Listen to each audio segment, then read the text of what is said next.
Hello, how is everybody doing today? I hope you all had great weekends and that the week has started well for each and every one of you. It is part 3 of our in-depth demo of the UVI toy suite. The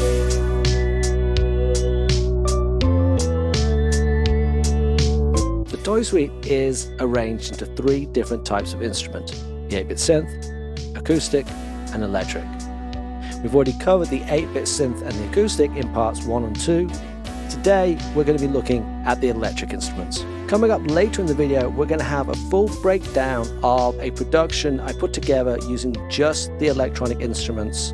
But before that, we're going to do a quick review where we're going to go through the key points of using the electronic instruments on your music and your productions.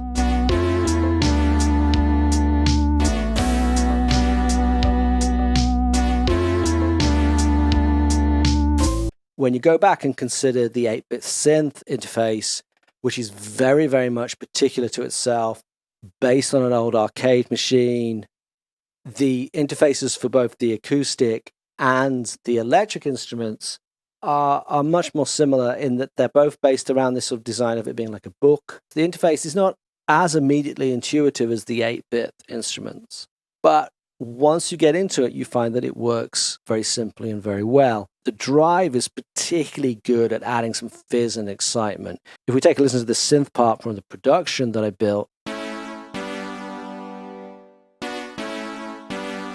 and without the drive, that's doing an awful lot for that. The filter section, which we can turn on and off with a switch, and you can vary the filter frequency.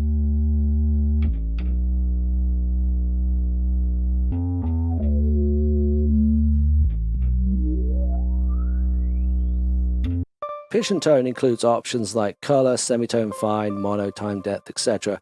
Color is particularly useful for affecting tone.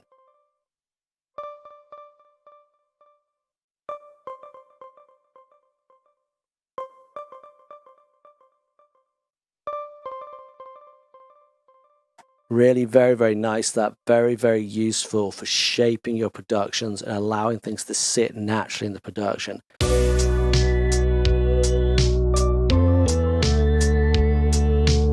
The impulse response option is extremely good for coloring and bringing out tone and timbre. Here we'll take a bassline double that's a 1 octave up double of the bassline from the production. Here it is with the impulse response.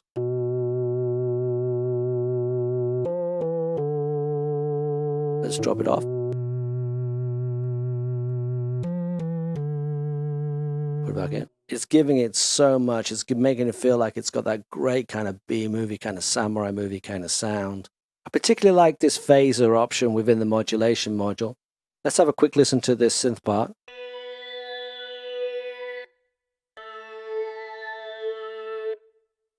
Let's take the modulation off.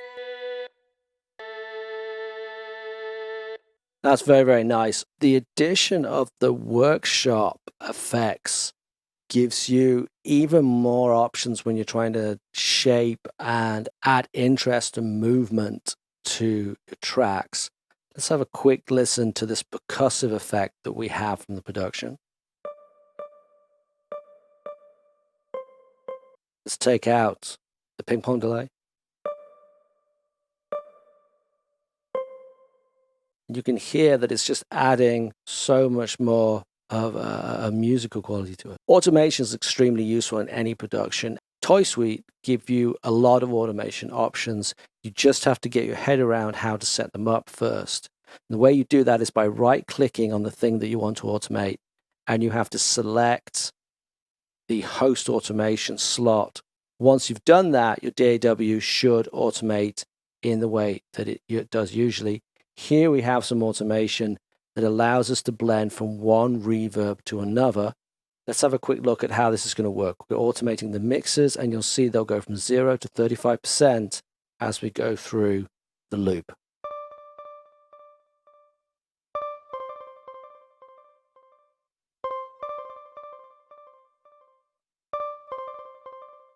Let's listen again without the auto.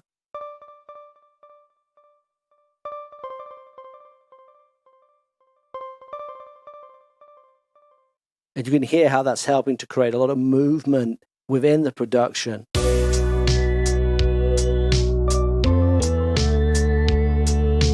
Once again, the instrumentation ranges from the entirely wacky to the really quite beautiful. On the wacky side of things, you get things like cats, to the really quite beautiful, like the Twinkle echo.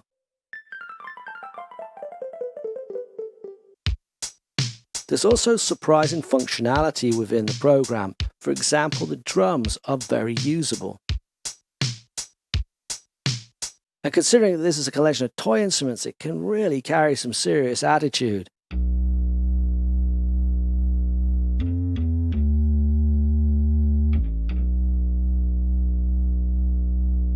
That is grungy, it is dirty, it is nasty, it is great. There's also some really great synth pop sounding instruments, for example.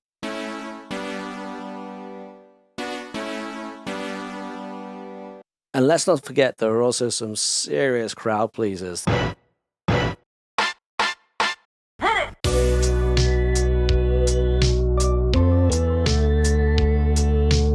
UVI have put together this incredibly eclectic, exciting, and entertaining collection of instruments. The impulse response option in particular is absolute gold.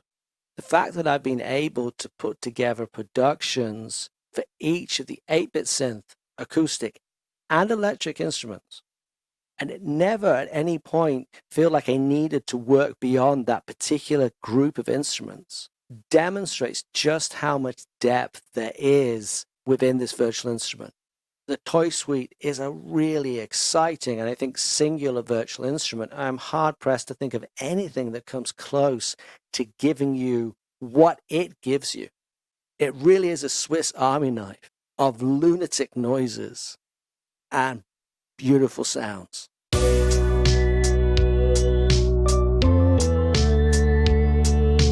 Thank you for watching. If you enjoyed that part of the video, please like and subscribe. Coming up next, we have a full breakdown of a production I put together using just the electronic instruments. It'd be great for you to stick around for that, but if you've got to go, good night and good noise, stay safe and stay healthy. And if you're watching the production demo, I'll speak to you in a moment.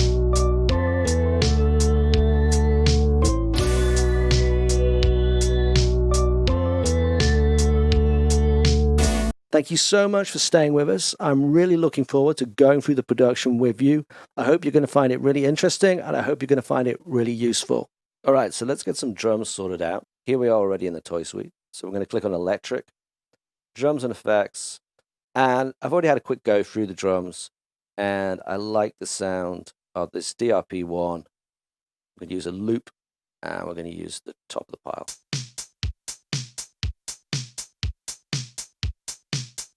Let's get the tempo sorted out.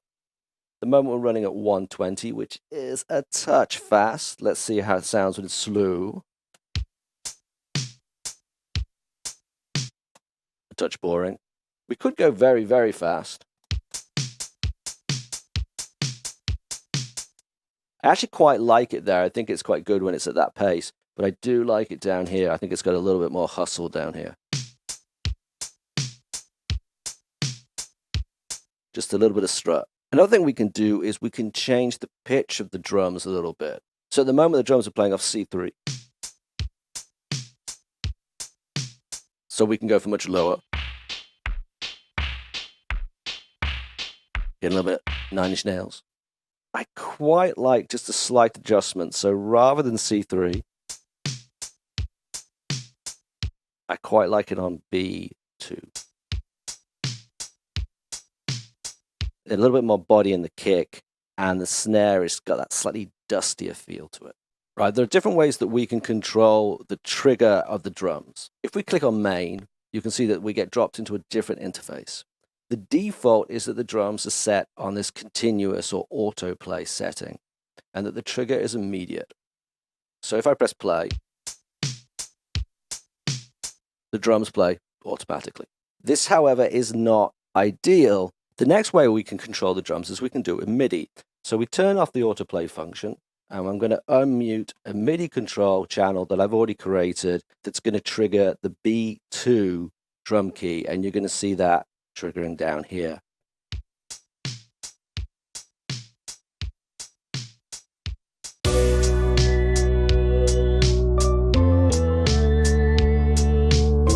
Right, we need to find ourselves a bass line. I've had a quick scout through, and I like the sound of this Japanese instrument here, so let's load that up. Now, within its regular window, it sounds like this. But if we come down a little bit, we get a very nice pulsing bass line. So let's have a little bit of a record.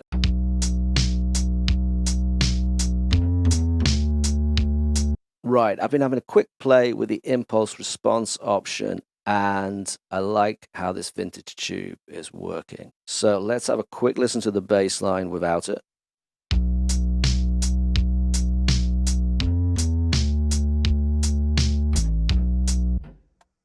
Tasty.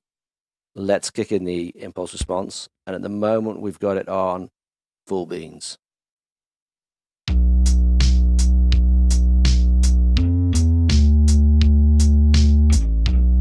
I do like the sub it's giving it. So let's blend it back from 100 and get it so it's kind of sitting nice.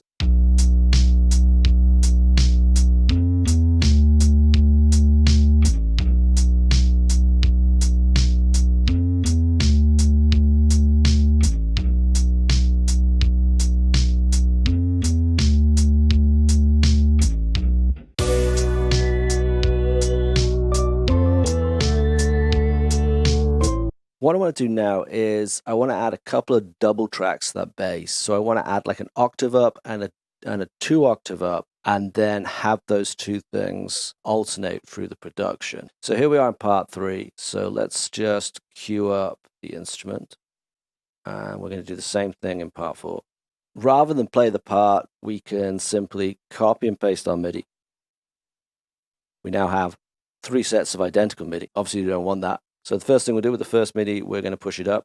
So we're just going to come over here in Cubase and transpose the setup by 12 semitones. And the second, we're going to transpose by 24 semitones. So now we get something like this.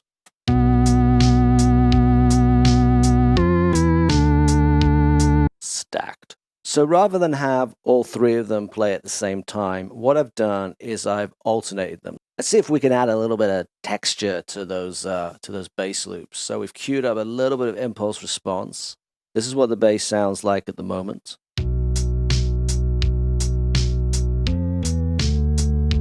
Let's drop on the impulse response.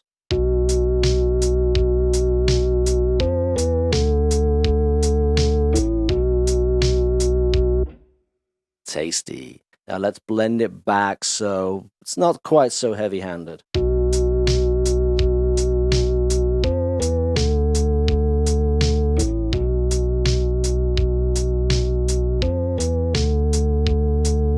Very, very nice.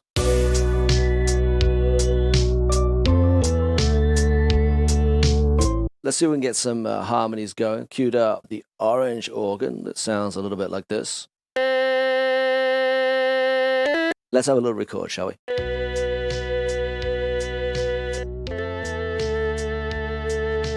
So we've recorded our chords, and you can see that what I've done here is I've split them, like we did with the bass, I've split them into 2 separate parts.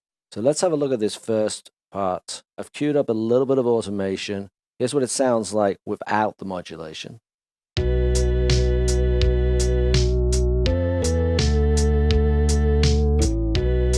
Let's drop the modulation in.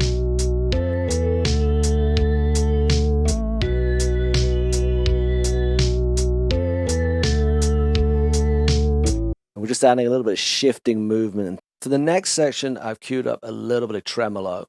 So let's have a listen without the tremolo.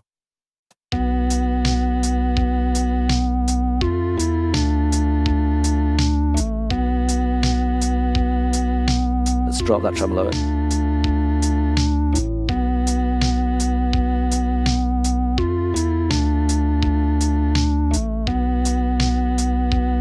Again, we're just adding that little bit of movement, a little bit of interest to it.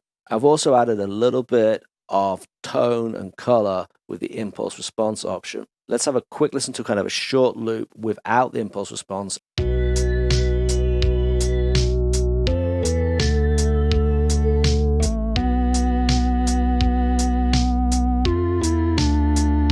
Let's drop the impulse response in.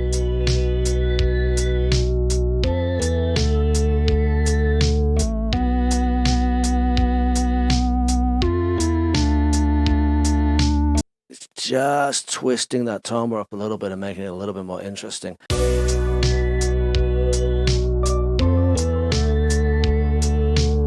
We queued up Rap 1 Toy Suite, and we've got Twinkle Echo.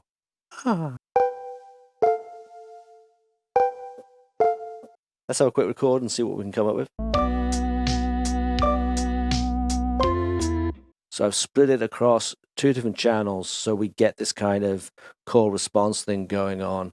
Added a little bit of a delay to the Twinkle Echo. And so we're going to start with the second part. And I've come in here into the effects option and queued up a ping pong delay. So let's have a quick listen to it without the delay.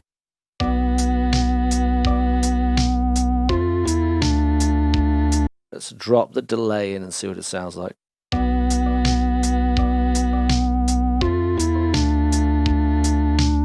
Let's take a look at the other part without any delays. Now what I've done here is I've queued up 2 identical stereo delays, and I have one set so the left is at a 1/6 dot at a time and the right at a 1/8 dot at a time. And I have the second one set so the left is a 1/8 dot at a time and the right is a 1/16 dot at a time. Now obviously if we play the 2 things together, they kind of just cancel each other out and kind of stack like this.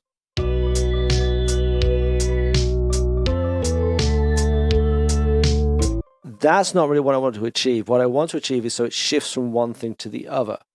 So the way we're going to have to do that is we're going to have to do a little bit of automation. So let's start by setting our auto. And the way we do that is that we left click and then we pick host automation.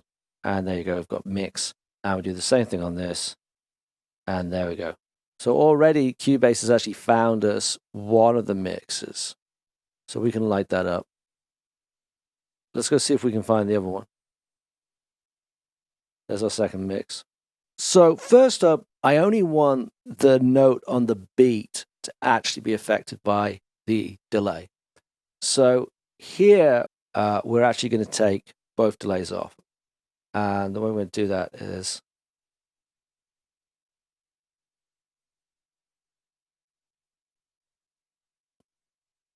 so now we have to move on to kind of automating our delays, kind of alternating them one way or the other.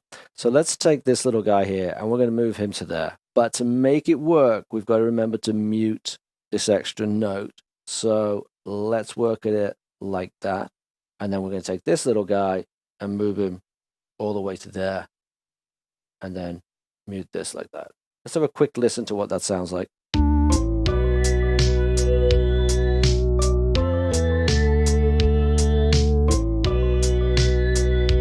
So now we're getting that slight variation left to right. I've also added a little bit of color variation, and I've gone in kind of opposite directions to kind of heighten the contrast between the 2 parts. So I've set up a short loop. Let's have a listen to it. This is without the color variation.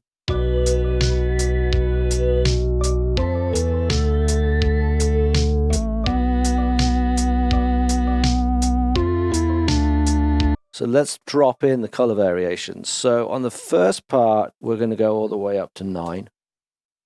And then go down to part 8. On the second part, as it were, we're going to go -9.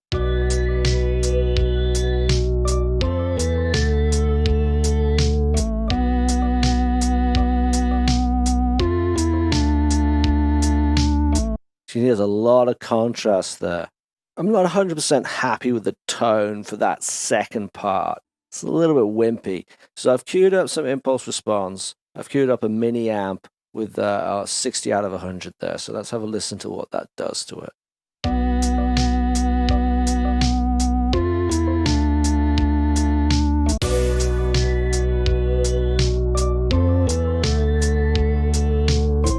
So I've queued up a bit of percussion. We found ourselves synth drums.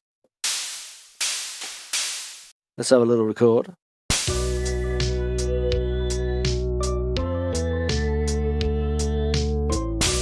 So we got our Midi set and tidied up, and as before, I've split them. I've added a little bit of saturation to the cymbals to give them a little bit more texture and sustain. This is the cymbals without it.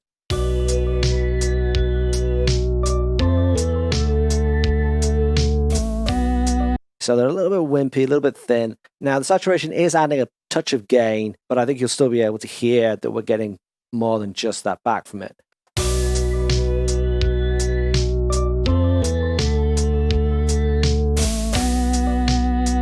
And you can hear they've got that little bit more rasp to them, that little bit more sustain, and that little bit of kind of fizz in them. They're a little bit more exciting.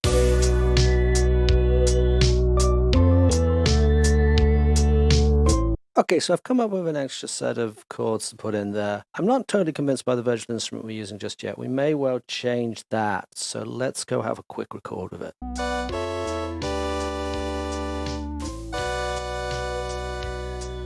So we recorded on Midi and tidied it up a little bit. So I've done a little bit of adjustment with the color option. This is what we've got without the color adjustment.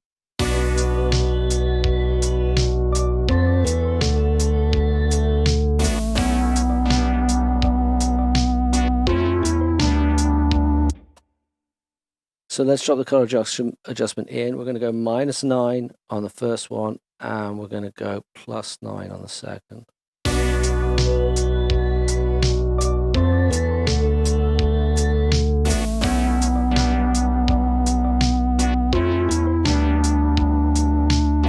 So it's giving it kind of much more. It's giving it kind of spongy texture.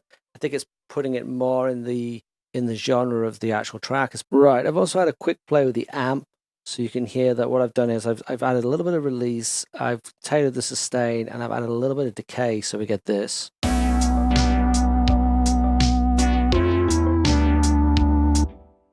And I've also added some drive on the AMT, so I'm just going to switch the drive on.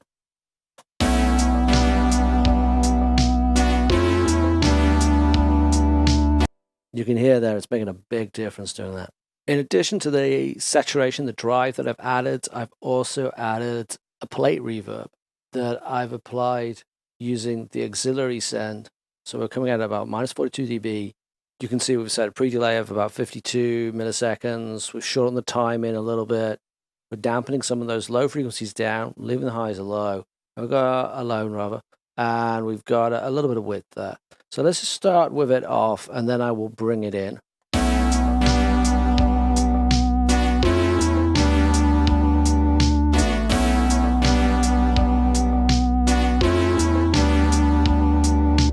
So it's just giving it a little bit more size and a little bit more width. We've also added a touch of rotary or auto pan to the first synth. So without it, it sounds like this.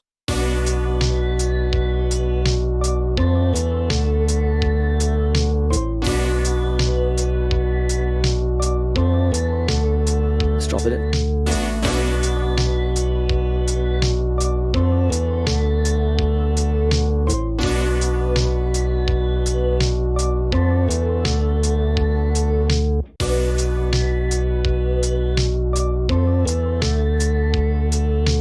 All right, let's have a run through. We'll start with just the drums, and then we'll bring each instrument in the order in which we added them.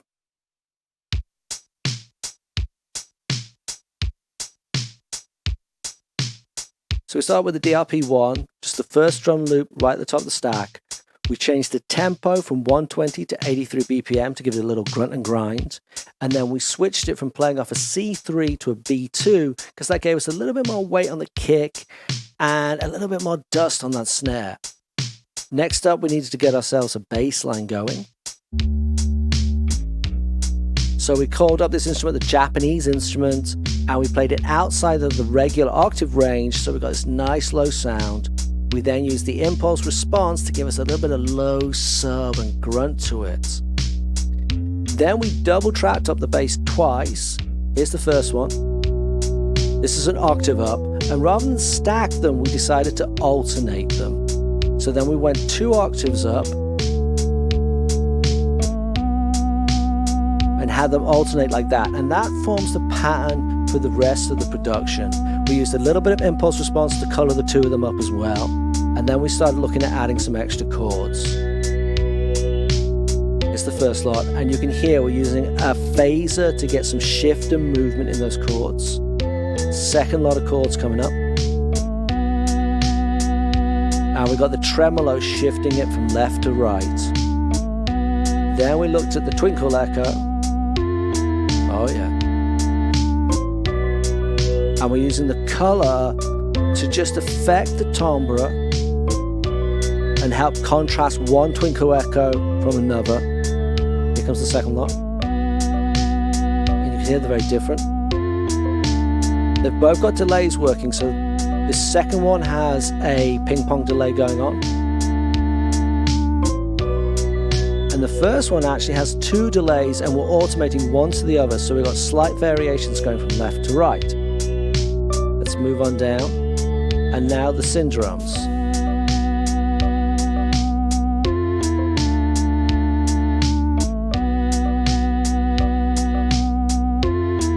So here comes the first lot. We used a little bit of crunch drive to just give them some excitement.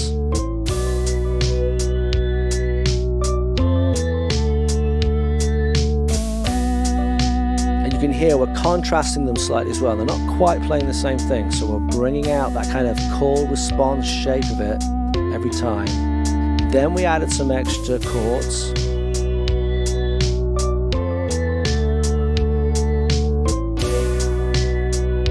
And you can hear there's a little bit of auto pan going on with that, a little kind of rotary thing going on. Here's our next lot. That's got some filter work going on it. We're working with the decay and the sustain, and it's also got some drive to it. Here we go back to the original one. There's that rotary. I'm going to move into the next one now. And you can hear we've got that fuzz going on, and we also added ourselves a little bit of play. Give it some size, and that's coming out of the auxiliary at minus 42 dB. Here's the play reverb.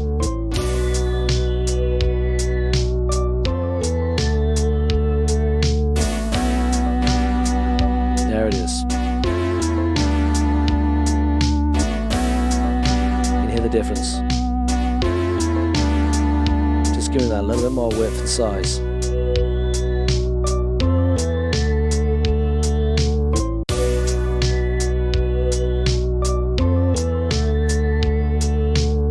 Thank you for watching. If you enjoyed the video, please like and subscribe. That was part 3 of our in-depth look at the UVI toy suite. Please check out parts 1 and 2 if you haven't already. There's so much great noise to be found in this instrument. We'll be back next week, the same time on a Tuesday, with more demos, more noise, more production. Until then, good night and good noise. Stay safe and stay healthy.